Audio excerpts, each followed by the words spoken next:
Hello বন্ধুরা, আসসালামু আলাইকুম। আপনারা সবাই কেমন আছেন? আশা করি ভালো আছেন। আজ আমি তৈরি করব টক ঝাল মিষ্টি আমের আচার। তো তার জন্য আমি 1 কেজি পরিমাণ আম নিয়ে নিলাম।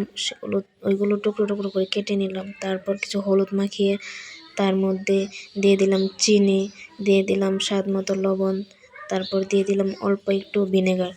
ভিনেগারটা হচ্ছে অপশনাল, আপনারা দিলেও পারেন, না দিলেও পারেন। এটা হচ্ছে আমের আচারগুলো যেন নষ্ট না হয় তার জন্য দেওয়া। তো আমি এগুলো মেখে 1 ঘন্টার জন্য রেখে দিলাম। তারপর আমি চলে আসলাম আমের আচারের জন্য মশলা তৈরি করার। এগুলোর মধ্যে আমি মরিচ, পাঁচফোড়ন ভেজে নিলাম। তারপর 1 ঘন্টা পর চলে আসলাম। দেখেন আমাদের আমগুলোর মধ্যে কতটুকু পানি বের হয়েছে। এখানে এক্সট্রা কোনো পানি দেওয়া যাবে না।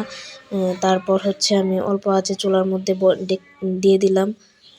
দিয়ে দেওয়ার পর আলতো হাতে এটা হচ্ছে নেড়ে নিতে হবে। তারপর দিয়ে দিলাম অল্প একটু মরিচের গুঁড়া। এটা ঝালের জন্য না, এটা হচ্ছে কালারটা যেন একটু সুন্দর দেখায় তাই। তারপর দিয়ে দিলাম পাঁচফোড়ন, দিয়ে দিলাম মরিচের গুঁড়ো, দিয়ে আলতো হাতে নেড়ে নিলাম। ফাইনালি দেখতেই পারতেছেন যে আমাদের আচারের রঙগুলো কত সুন্দর এসেছে। তো এখন হচ্ছে সার্ভ করার পালা। আমাদের আচারগুলো হয়ে গেছে। তো আচারগুলোর রং কতটা সুন্দর, যেরকম সুন্দর রং তেরকম মজাও হয়েছে। তো দেখেন আমি নামিয়ে নিলাম। আচারটা কত সুন্দর দেখাচ্ছে, কত লোভনীয়।